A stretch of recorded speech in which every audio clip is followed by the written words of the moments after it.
అలానే మిసేసరావు 100 గ్రాముల బంగారం బిస్కెట్ జస్ట్ 6 లక్షలే, బయట మార్కెట్లో 9 లక్షలు, అంటే 3 లక్షల లాభం. మీరు త్వరపడండి, 100 గ్రాముల బంగారం బిస్కెట్ కేవలం 6 లక్షలకు మాత్రమే లభించును. ఇది స్టేట్మెంట్. దీంతో అందరూ ఎగబడ్డారు. అందరూ 6 లక్షల రూపాయలు డిపాజిట్ చేయటం మొదలుపెట్టారు. దాదాపు 100 కోట్లు డిపాజిట్ అయ్యింది. మరి ఆ మొత్తానికి బంగారం బిస్కెట్లు ఇచ్చారా అని అంటే సరిగ్గా ఇక్కడే ఒక పెద్ద ట్విస్ట్ ఉంది. అంత గుడ్డిగా 100 కోట్ల రూపాయలను కట్టారా? ఎలా కడతారు అని చెప్పి మీరు అనుకోవచ్చు. సహజంగా మన కళ్ళెదుట తిరుగుతూ కొన్ని సంవత్సరాల పాటు వ్యాపారం చేస్తూ పరపతిని సంపాదించుకున్నటువంటి ఎవరైనా సరే బిజినెస్ పెడితే వాళ్ళని నమ్ముతామా లేదా?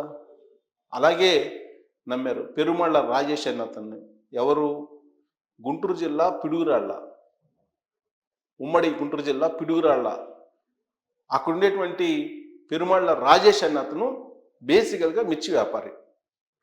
ఆయన చాలా కాలంగా మిర్చి వ్యాపారం చేస్తున్నారు. బాగా సంపాదించారు, కోట్ల రూపాయలు సంపాదించారు, పరపతి కూడా సంపాదించారు. రైతుల దగ్గర నుంచి ఆయనకి గుడ్ విల్ ఉంది. సమాజం కూడా ఆయన్ని మంచి వ్యాపారి అని పేరు ఇచ్చింది. మంచి వ్యాపారిగా పేరు తెచ్చుకున్నాడు. ఆయన మిర్చిలో సంపాదించినటువంటి డబ్బుతోటి సాటిస్ఫై కాలేదు, సంతృప్తి కాలేదు.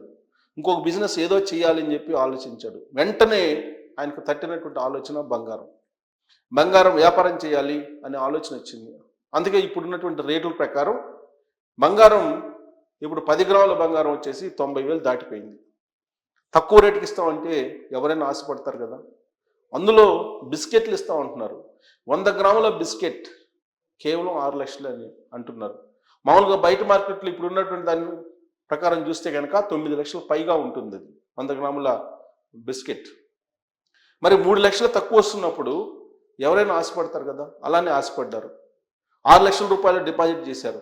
డిపాజిట్ చేసినటువంటి వాళ్ళందరికీ కూడా 100 గ్రాముల బిస్కెట్ ఇవ్వడం మొదలుపెట్టాడు రాజేష్. అలా కొంతకాలం ఇచ్చాడు. ఆయన గుడ్ విల్ని నమ్మినటువంటి వాళ్ళు ఎగబడి డిపాజిట్ చేశారు 6 లక్షల రూపాయల చొప్పున. కొంతమంది 12 లక్షలు చేశారు. ఎవరు తాకతకు తగ్గట్టుగా వాళ్ళు లక్షలు డిపాజిట్ చేశారు ఆయన దగ్గర, ఆయన కంపెనీలో.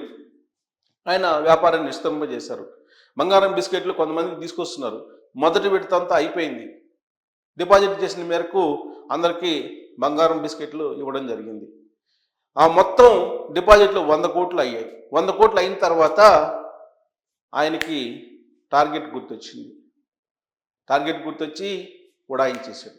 ఇప్పుడు పెరుమాళ్ళ రాజేష్ ఎక్కడున్నారో ఎవరికి తెలియదు. దీంతో కొన్ని వందల మంది లబోదిబోం అంటున్నారు. 100 కోట్ల రూపాయలకి కేవలం 5-6 నెలల్లోనే ఆయన ఉడాయించేశాడు 100 కోట్లు తీసుకొని. బంగారం అంటే ఆశపడేటువంటి వాళ్ళు ఇలాంటి వాళ్ళ ఉచ్చులో పడుతూ ఉంటారు. ఇప్పుడున్నటువంటి డిమాండ్ ప్రకారం బంగారం 10 గ్రాములు వచ్చేసి 90,000కు పైగా అయిపోయింది. మరి తక్కువ రేటుకి ఎలా వస్తుంది? 90,000ది 70,000కి ఇస్తామని చెప్తే మీరు ఆశపడి డబ్బులు కడితే ఇలానే ఉంటుంది కదా. ఇలాంటి మోసాలు ఎన్నో జరుగుతున్నాయి. అయినప్పటికీ ఎవరు కూడా వెనక్కి తగ్గట్లేదు.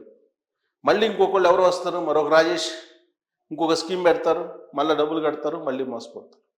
అగ్రిగోల్డ్ అలాంటిదే కదా, మనం చూసాం. అగ్రిగోల్డ్కి సంబంధించినటువంటి ఇష్యూ ఇప్పటికీ నడుస్తుంది.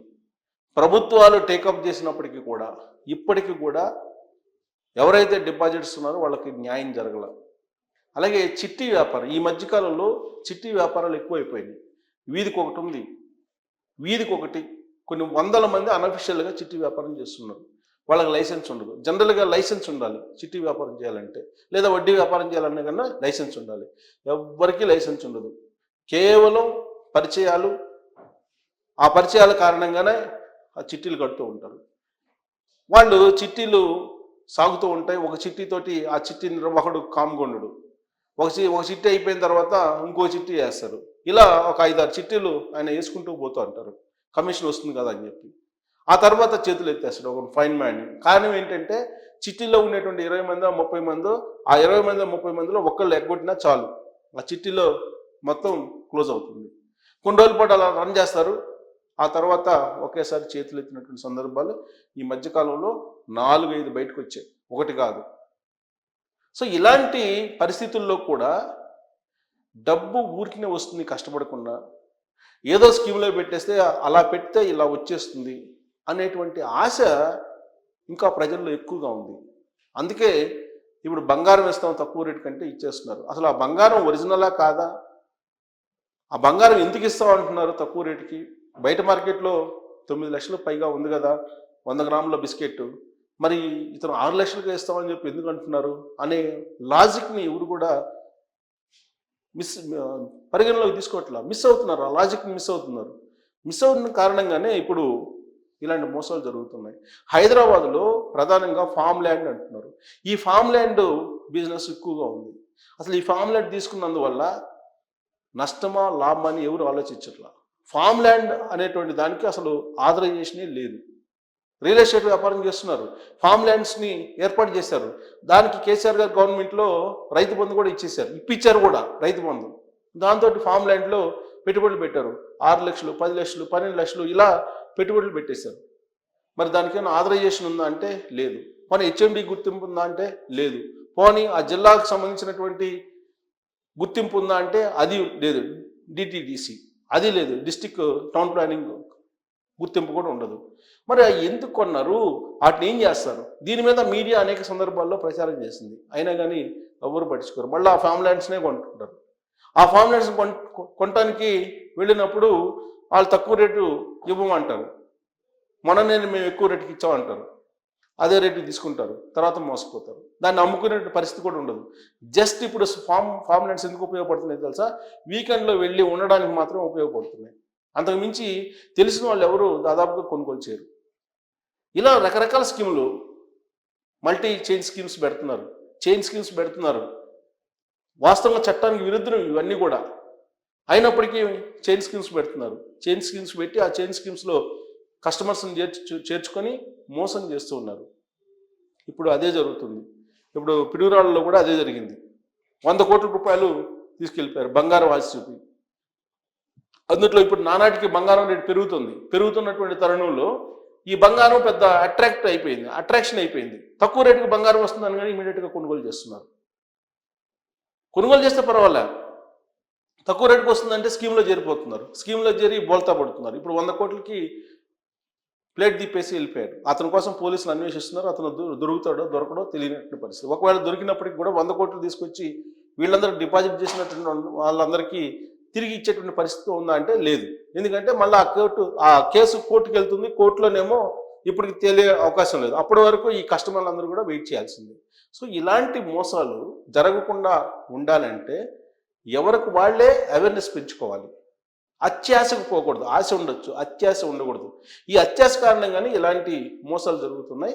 అత్యాశ ఉన్నటువంటి వాళ్ళని కొంతమంది వాళ్ళ చీటింగ్ నేచర్ తోటి మోసం చేస్తూ ఉన్నారు. కాబట్టి ఎవరికి వాళ్ళే లాజిక్ తోటి ఆలోచించి ఇలాంటి మోసాలకు పాల్పడకుండా ఉండాలి తప్పితే పోలీసులు కేసు పెట్టినందువల్ల ఉపయోగం లేదు. సో గోల్డ్ అని అంటేనే ఇప్పుడు ఎగబడి డిపాజిట్లు చేశారు డబ్బు. ఆ డబ్బు అంతా తీసుకెళ్ళి వెళ్ళిపోయారు రాజేష్ పెరుమాళ్ళ. మరి ఆయన ఎప్పుడు వస్తాడో తెలియదు, ఇస్తాడో కూడా తెలియనటువంటి సిచ్యువేషన్. సో ఈ ఎపిసోడు రాబోయేటువంటి రోజుల్లో ఎవరు మోసపోకుండా ఉండటానికి మాత్రమే నేను మీ దృష్టికి తీసుకొచ్చాను. సో ఈ ఎపిసోడ్ మీద మీ కామెంట్ అనేది తెలియజేయచ్చు. Thank you.